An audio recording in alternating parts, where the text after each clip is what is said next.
So, Eric, the event was postponed until January 2021. Have you reconfirmed your position? Yes, we're fully booked in for next January, and hopefully it'll be a success. We are very disappointed this year didn't go ahead. We had some very interesting new products that we were going to headline at the show, but we'll have to wait until next year now. Okay, well, let's talk about some of those quickly. Let's start maybe with the Hanwha machines. Been an important addition to your portfolio, hasn't it? What were you going to be taking to Mack for people to see on that front? We had a 20mm machine with subspindle rear working Y-axis capability, so that was going to be quite interesting. They've got a new range of machines coming up to 42mm with full guide bush capability now as well, which I think customers will be very interested in at the price performance level of those machines. Is that the key really here, Eric? A pretty competitive market, the sliding head machines. Is there anywhere that you believe these Hanwha machines stand out and that people would have identified at Mack that make them, in your opinion, better? Well, I think they would have been very interested to see the hardware in the flesh.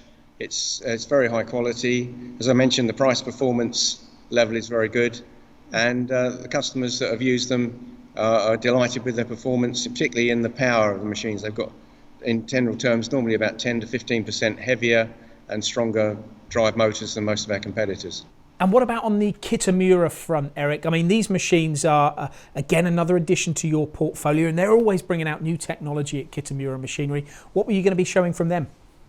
We were trying to cover the spectrum from the very small capability or capacity machines they had in the Med Center, which is a 300mm 5-axis machine, capable to have up to 12 pallet option, 30,000 RPM, ideal for very, very small, precise parts, up to the 500 machine with the BT50 taper that's got a 1200 Newton meter spindle. I mean, ideal for aerospace and exotic materials, oil and gas, that type of customer. It's quite interesting to see the broad range of machines that you're talking about there. Something from and I've seen the Med Center, a very small, agile 5-axis machine, very high speed, right the way up to, like you say, something, a BT50, big pallet pull. They do cover a massive range, don't they?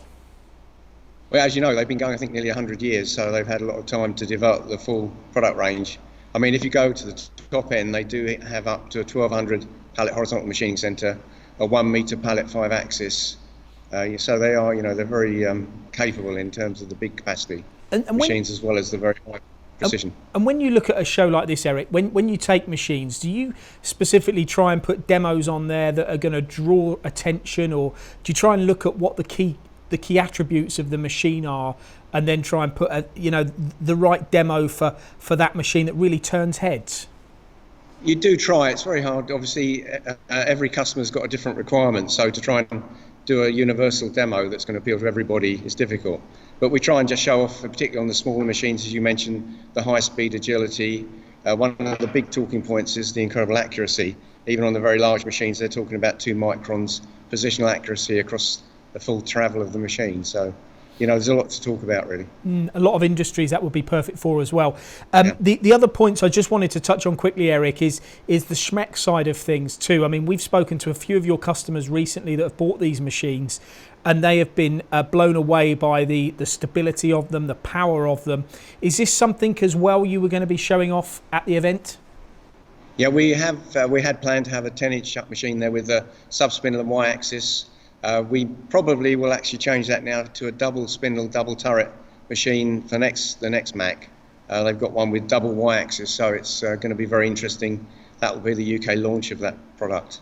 I think I actually might have seen that machine at EMO last year, maybe, or at an event. I might be wrong, but I do seem to recall seeing two spindles and 2 turrets and 2 Y-axis. And I've got a feeling there was a robot. Was there a cobot involved in that as well?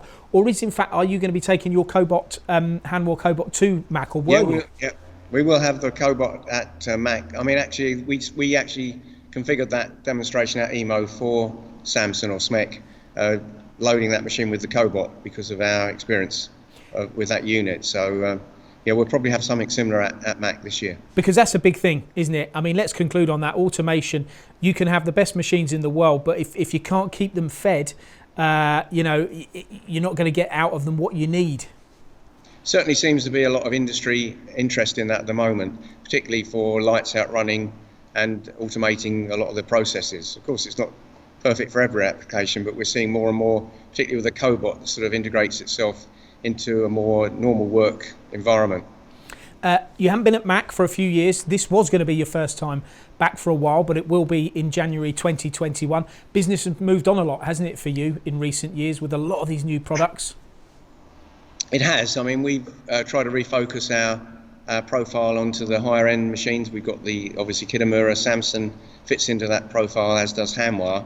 And now we see a lot of interest in the Ibamia 5-axis capability. Seems to be, again, something that's creating a lot of interest.